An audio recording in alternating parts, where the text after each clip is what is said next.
ibihe byiza kuri mwese inshuti bakunzi ba The Moment TV. Nizere ko mukomeje kumererwa neza aho muri mu bice bitandukanye by'isi, duhereye hano mu gihugu cy'u Rwanda tukaza ku mugabane wa Afrika, tukerekeza ku mugabane w'Iburayi, muri Aziya, muri Oceania, muri Leta Zunze Ubumwe za Amerika. Nizere ko mwese mukomeje kugira ibihe byiza. Mbahaye ikaze rero kuri uyu mwanya tugiye kongera kuganira cyane cyane tuganira ku makuru y'imikino agezweho muri iyi minsi, dore ko twari tumaze iminsi tutabonana kubera izindi gahunda nyinshi zigiye zitandukanye, ariko turacyahari kandi noneho ubu ngubu twaje. Uyu munsi rero tugiye kuganira cyane ku nkuru y'urukundo rudasanzwe hagati y'umukinnyi witwa Ezekiel Eberechi Eze. Uyu ni umukinnyi mushya w'ikipe ya Arsenal wari umaze igihe kinini avugwa mu bitangazamakuru bigiye bitandukanye. Arsenal yabanje kumushaka ariko ibiza kurangira hajemo gutuzaho gakeya. Arsenal isa nkaho ibivuyemo, hanyuma ikipe yitwa Tottenham Hotspur yinjira mu biganiro n'uyu Ezekiel Eze, ariko byaje kurangira nyine wa mugani bavuga ngo akaruta kandi karakamira burya. So uyu rero Ezekiel Eze ku munsi w'ejo nibwo ikipe ya Arsenal yamweretse abakunzi bayo kuri Stade Emirates Stadium, imbere y'imbaga y'abafana bari baje kureba umukino wahuzaga ikipe ya Arsenal n'ikipe ya Leeds United. Wari umukino wa kabiri wa Premier League kuri Arsenal. Ku munsi w'ejo bari babanje guteguza abafana babo cyangwa se abafana b'ikipe ya Arsenal, bababwira bati uyu munsi ntubure cyangwa se ngo ukererwe, kubera ko hari surprise cyangwa se hari icyo Arsenal yahishiye abafana b'iyi kipe. Impamvu natangiye mvuga rero ni inkuru y'urukundo hagati y'uyu mukinnyi Ezekiel Eze n'ikipe ya Arsenal. Ni iyihe? Eze ubu tuvugana yakagombye kuba ari umukinnyi w'ikipe ya Tottenham Hotspur, kubera ko ku munsi wo kuwa gatatu yari yaramaze kumvikana n'ikipe ya Tottenham Hotspur, byaba ibyerekeye n'amafaranga azagurwa, yaba ibigendanye n'umushahara azahembwa. Ariko nyuma yo kuvunika kuwitwa Kai Havertz, umukinnyi w'ikipe ya Arsenal cyangwa se rutazamu w'ikipe ya Arsenal ukomoka mu gihugu cy'Ubudage, byaje guhita bihindura iby'iyi transfer mu buryo bwihuse. Ezekiel Eze rero akaba tayari yamaze gusinyira ikipe ya Arsenal imyaka 4 yose, ndetse ku munsi w'ejo baramwerekanye bamuha nimero 10. Nimero 10 ni nimero idasanzwe mu ikipe ya Arsenal, kubera ko ni nimero yambawe n'abakinnyi bakomeye cyane, barimo uwitwa Mesut Ozil, barimo uwitwa Robin van Persie, tutibagiwe na Dennis Bergkamp, ariko nanone uwitwa Jack Wilshere wazamukiye muri academy y'ikipe ya Arsenal nawe yarayambaye. None bayihaye uwitwa Ezekiel Eberechi Eze. So nyuma rero kugurwa miliyoni 65 zose z'amapaundi, yahise asinya imyaka 4. Iyi ni gapapu ikomeye cyane, kuko ku munsi wo kuwa gatatu nkuko nabivugaga yari yamaze kumvikana n'ikipe ya Tottenham Hotspur, ariko mbere yo gusinya yafashe telefone ye ahamagara uwitwa Mike Arteta. Amaze kumuhamagara yaramubwiye ati ngiye kwerekeza muri Tottenham Hotspur, ese ngende? Abwira Mike Arteta. Mike Arteta aramubwira ati Eze ba witonze gatoya, tugiye mu nama ya board, ndaguhamagara. Ubwo Eze yahise ahamagara aba agent be avuga ati mwe muretse gatoya turetse gusinya. Hashize umwanya mutoya Arteta, inama irangiye, inama ya board, Arteta ahamagara Eze aramubwira ati twamaze kwemeranywa ko ugomba kuza mu ikipe ya Arsenal. Kuva icyo gihe ibitekerezo bya Eze byahise bihinduka, ahita abwira aba agent be ati ngomba kwerekeza mu ikipe ya Arsenal.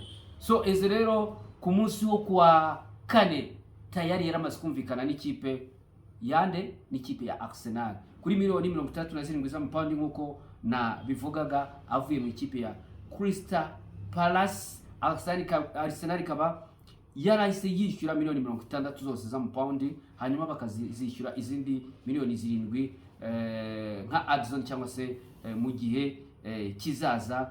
Ikaba ari inkuru nziza cyane ku ikipe ya Arsenal, ariko ikaba ari inkuru mbi cyane ku bafana b'ikipe ya Tottenham Hotspur, dore ko aya makipe yombi ari amakipe ahora ahanganye mu gihugu cy'Ubwongereza, ni amakipe aturanye, ni amakipe y'amakeba. Arsenal rero ikaba isa nkaho yakoze mu jisho uyu muhungu witwa yakoze mu jisho ikipe yitwa Tottenham Hotspur.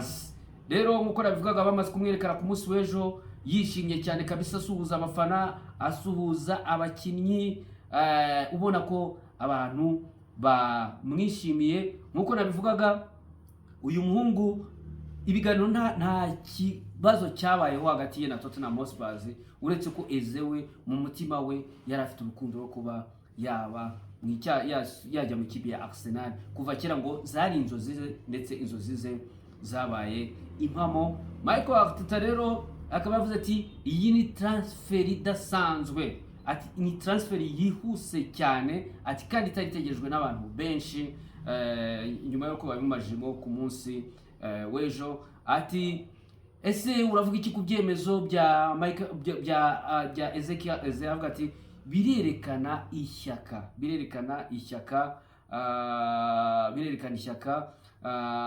ndetse anagaruka cyane ku bayobozi b'ikipe ya Arsenal, avuga ati niki wavuga ku mwanzuro wihuse abayobozi b'ikipe ya Arsenal bafashe. Yavuga ati ibi birerekana ishyaka bafite, ati ndetse n'uburyo bari gushaka gukomeza ekipe kugira ngo ihangane, ndetse ihanganire ibikombe. So nguko rero uko uyu muhungu witwa Ezekiel Eze, cyangwa se bakunda kwita Eberechi Eze, kuri website y'ikipe ya Arsenal bati twishimiye kubamenyesha ko twamaze gusinyisha Eberechi Eze amasezerano n'igihe kirekire, amasezerano y'imyaka 4 yose. Ku myaka 27 uyu muhungu akaba arahamagarwa akanakina ikipe y'igihugu y'Ubwongereza, asubiye mu rugo kuko ariho yatangiriye umupira muri akademi yaho, cyangwa se akademi y'ikipe ya Arsenal.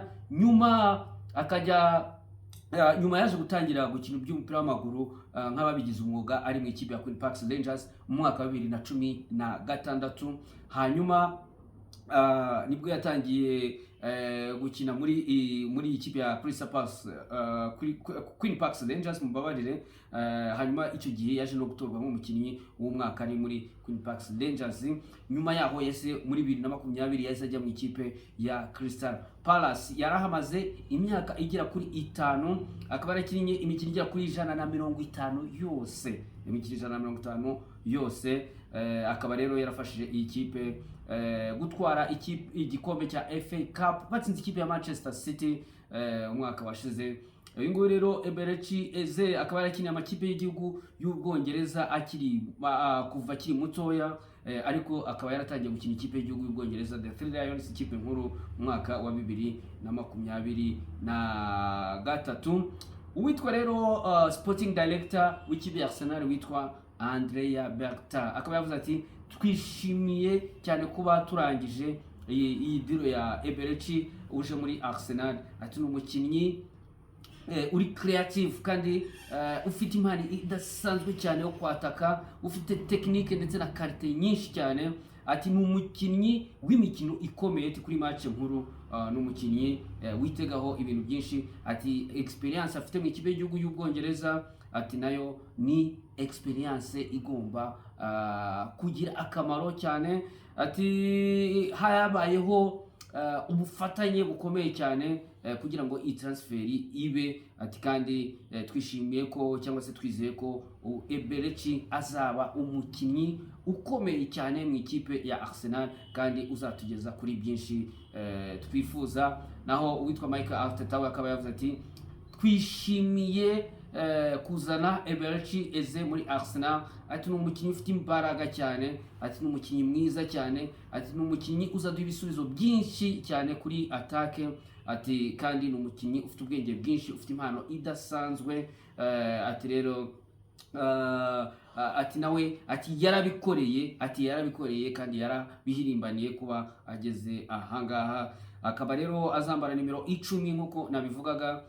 Kandi rero akaba Eberechi Eze aje mu ikipe Arsenal nyuma yo gusinyisha abakinnyi benshi kabisa muri iyi mercato, dore ko basinyishije abakinnyi barimo uwitwa Kepa Arrizabalaga wasinye ava mu ikipe ya Chelsea kuri miliyoni 5 z'amapaundi.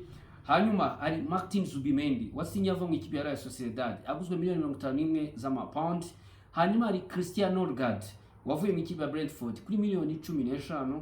Noni Madueke wavuye muri Chelsea kuri miliyoni 52 z'amapaundi. Christian Mosquera wavuye mu ikipe ya FC Valence kuri miliyoni 13 zose z'amapaundi. Hakaza Victor Gyökeres wavuye muri Sporting Lisbon kuri miliyoni 33. Hanyuma Ezekiel Eberechi uvuye muri Crystal Palace nyine aje kuri miliyoni 67 zose z'amapaundi. Ariko bakaba bararekuye uwitwa Jorginho wagiye muri Flamengo agiye nka free agent. Kieran Tierney nawe wagiye nka free agent agiye mu ikipe ya Celtic. Hanyuma Nuno Tavares wagiye mu ikipe yarazio kuri miliyoni 4 mu ikipe nyine yarazio Dolome yo mu gihugu cy'Ubutaliyani. Marquinhos wagiye muri Cruzeiro. Hanyuma Takehiro Tomiyasu barekuye na Thomas Partey barekuye. Ngibyo ikipe Arsenal imaze kwiyubaka ku munsi w'ejo, ikaba yatsinze ibitego 5 byose ibabaza ikipe ya Leeds United. Yarimo ibitego 2 bya Victor Gyökeres waserebuye muri bwa buryo bwiwe bwa mask, ndetse uwitwa Bukayo Saka nawe atsindamo igitego, ndetse na Julian Timber atsindamo ibitego 2. Gusa kuri mu kino cy'ipe Arsenal ikaba yaratakaje kapiteni wayo kapiteni witwa Martin Odegaard wagize ikibazo ku rutugu, ndetse na Bukayo Saka wavunitse. Bigaragara ko ari hamstring, ariko ntibaratangaza igihe cyangwa se uko izi mvune zabo zihagaze. Ubwo rero Eberechi Eze arategerejwe cyane ku mukino wa Liverpool, kuko ubundi ni umukinnyi ufite karite nyinshi, ushobora gukina imyanya myinshi. Ashobora gukina kuri 7, aho bita kuri 7, ashobora gukina kuri 11, ashobora no gukina ku 10. Ni umukinnyi ushobora kuzana ibisubizo byinshi, ni umukinnyi ushobora gutsinda amakufra cyangwa se uzwiho ubuhanga bwo gutsinda amakufra. Ni umukinnyi wirukanka uzi gucenga cyane, ni umukinnyi ufite karite nyinshi kandi wigaragaza kuri match nkuru nkuko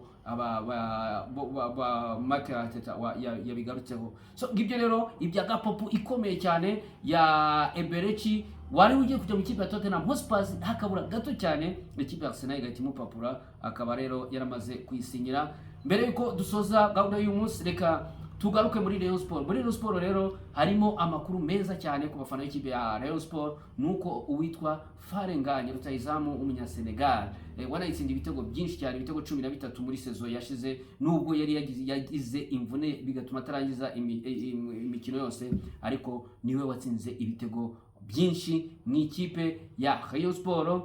Uyu Farenganye rero akaba yaramaze igihe kinini wabo mu biruhuko, ndetse ari kumwe na Youssou Diagne umudefenseri nawe w'ikipe ya Rayon Sport, nawe baturuka mu gihugu kimwe. Bakaba bari bamaze igihe bari iwabo bataraza mu ikipe ya Rayon Sport, mu gihe ikipe ya Rayon Sport yatangiye pre-season cyangwa se yitegura imikino ya shampiyona ndetse na CAF Confederation Cup, dore ko bazakina ikipe ya Singida, ariko abahungu bari bataraza kubera saga cyangwa se kubera ko hari bimwe batahawe bari baremerewe n'ikipe ya Rayon Sport, harimo ibigendanye n'amafaranga. Ubu rero amakuru ahari meza cyane nuko aba bakinnyi b'ikipe ya Rayon Sport ngo bagomba kugaruka mu ikipe, ndetse bakahagera ku munsi wo kuwa 2 nta gihindutse, bagahita bakomezanya imyitozo na bagenzi babo, bityo Rayon Sport igakomeza kugenda yitegura, yaba kwitegura shampiyona izatangira mu kwezi kwa 9, ndetse dore ko muri kuno kwezi kwa 9 bazanakinamo n'umukino wa CAF Confederation Cup, bazakina n'ikipe ya Singida. Bityo rero ibyo twari dufite kuri uyu munsi, turabashimiye cyane. Mukomeze mukore subscribe kuri The Moment TV, mukore like, mukore ama comments, maze dukomeze kugenda dusangira ibyiza. Ciao ciao ciao.